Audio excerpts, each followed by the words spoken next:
Alors, chers amis, ravi de vous retrouver pour une nouvelle vidéo, toujours dans l'actualité du Barça. Donc aujourd'hui, jour de match entre le Barça et la formation d'Eibar, match comptant pour la 16e journée de Liga et aussi le dernier match en 2020 pour le Barça. Quelle année horrible si vous parvenez à oublier cette année, donc il va falloir me donner votre secret. On se retrouve juste après l'intro pour les détails de ce match.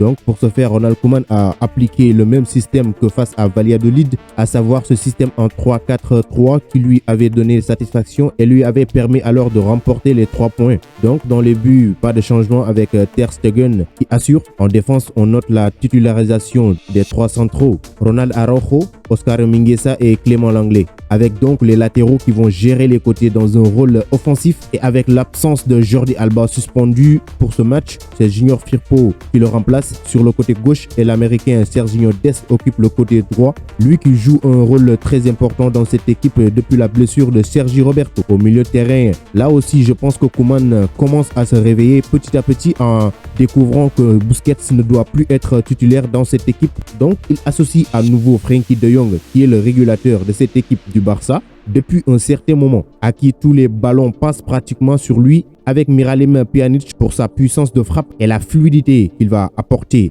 dans le jeu, malgré qu'il ne fait pas partie de ces milieux capables de défendre pendant 90 minutes, mais il va sûrement apporter sa touche pour la réussite de l'équipe. En attaque, donc, on note le retour d'Antoine Griezmann dans le 11 de départ après avoir manqué le match passé face à Valladolid, lui qui aura pour mission de pallier l'absence de Lionel Messi pour une douleur à la cheville. Le Français jouera à droite, le côté gauche est occupé par la perle Pedri González qui enchaîne les titularisations et les bons résultats depuis le début de la saison. Avec donc Martin Braithwaite qui va jouer en pointe, c'est parti au Camp Nou et justement c'est Eibar qui donne le premier ballon de cette rencontre. Le Barça doit absolument gagner, non seulement pour terminer l'année avec une bonne note, mais aussi l'enjeu d'occuper la 3e place après la défaite de Villarreal face au FC Séville 2-0. Avec l'absence des 4 capitaines officiels du Barça, c'est Marc-André Ter Stegen qui porte le brassard ce soir. Messi absent, une très lourde tâche attend les Blaugrana.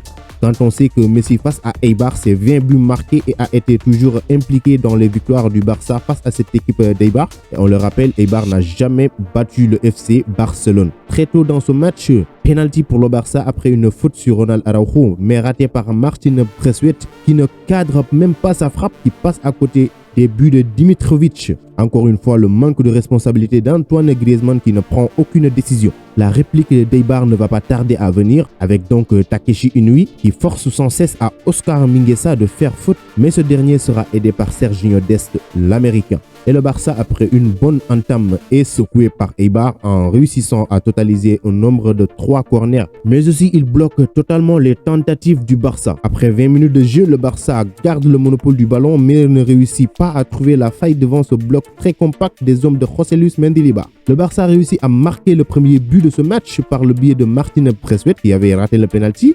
Mais le pauvre, son but est annulé pour position de hors-jeu au départ de Junior Firpo, un deuxième avertissement pour Eibar après le penalty. Donc rien ne réussit aux Danois ce soir. Et dans cette première période, on note l'implication des 2 latéraux, que ce soit Serginho Dest, mais encore moins Junior Firpo qui a été maladroit dans ses choix, même s'il a réussi à donner une passe dans le bon tempo à Martin Braithwaite, mais ce dernier était en position de hors-jeu. Le cauchemar Inui continue, l'anglais fait une faute sur lui, sur la ligne, et ça pouvait faire penalty, mais heureusement pour le Barça, l'arbitre n'accorde pas le penalty à Eibar à la 38e minute. Ce soir, j'ai pas été emballé de la prestation de Antoine Griezmann qui tout le temps a essayé de se débarrasser du ballon le plus rapidement possible en s'appuyant sur Miralem Pjanic sous les yeux de Lionel Messi en tribune ce soir. 4 minutes de temps additionnel est accordé avec une double intervention du VAR. C'est logique et il va falloir des ajustements dès la seconde période de cette rencontre et pour cela, Ousmane Dembélé est à l'échauffement. Espérons qu'il fera son apparition et apporter un plus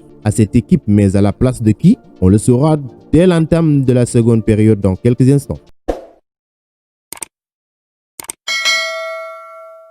Et c'est reparti pour 45 autres minutes pour le dernier match, bien sûr, au Camp Nou du Barça. Et pour rappel, le Barça n'a pas perdu un dernier match d'une année civile depuis 13 ans. Donc, espérons qu'ils ne vont pas casser ce rythme de résultats positifs, surtout avec l'enjeu qu'il y a pour ce match en cas de victoire. Ousmane Dembélé entre en jeu à la place de Sergiño Dest et donc le système qu'avait opté Ronald Koeman au début du match change logiquement. Et la première flèche est lancée dans cette seconde mi-temps et c'est Ousmane Dembélé à la baguette. Juste après, c'est encore Ousmane Dembélé qui s'illustre, mais en voulant faire de trop, il perd le ballon qui sera par la suite récupéré par Miralem Pjanic d'une puissante frappe qui ne sera pas malheureusement cadrée.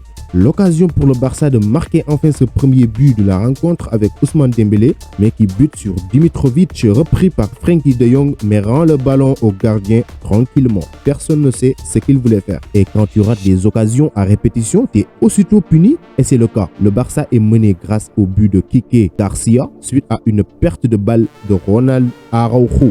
Tout est à refaire, il va falloir marquer 2 fois pour espérer terminer sur le podium. À la 3e place, vu la physionomie du match, à la 66e minute, il est plus logique de voir le 2e but d'Eibar que l'égalisation des hommes de Ronald Koeman. 2e et 3e changement, sortie d'Antoine Griezmann qui a été vraiment méconnaissable aujourd'hui et de Miralem Pjanic, remplacés respectivement par Francisco Trincao et Philippe Coutinho. Un changement qui va porter ses fruits parce que les deux entrants vont créer un mouvement qui va finir sur Junior Firpo. Ce dernier centre pour Ousmane Dembélé qui croise bien sa frappe et ouf de soulagement. Le Barça revient à un but partout à 20 minutes de la fin de cette rencontre. Ousmane Dembélé qui marque son 2e but en Liga cette saison. Et Firpo qui change complètement de visage après sa prestation en première mi-temps qui reste à apprécier en donnant la passe décisive aux Français. 75e minute, malgré le magnifique but de Ousmane Dembélé, si ça reste sur ce score de 1 but partout, c'est quand même une contre-performance de la part du Barça.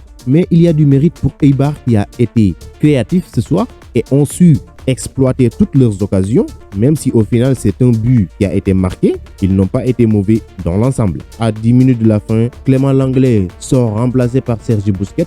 Pedri que l'on a peu vu aujourd'hui dans cette rencontre avait le but du 2, mais sa frappe s'envole. Ça insiste à 2 minutes de la fin. Pedri Gonzalez sort remplacé par le pauvre Riqui Puig à la 89e minute. C'était pas la peine de le faire entrer. Et maintenant 3 minutes de temps additionnel est accordé. Mauvaise nouvelle. Coutinho est sorti sur blessure. Le Barça finit donc à 10. Prompt rétablissement à Philippe Coutinho. On a besoin de lui. Quand on sait qu'on a 4 déplacements à effectuer, ça semble dur pour le Barça. C'est la fin de ce match. Le Barça ne profite pas de la déroute de Villarreal. Rien à dire ni espérer en 2020. Quant à moi, je vous dis merci d'avoir regardé la vidéo. D'ici là, portez-vous bien et bonne fête à tous. Que 2021 soit meilleur pour tout le monde. Allez, ciao.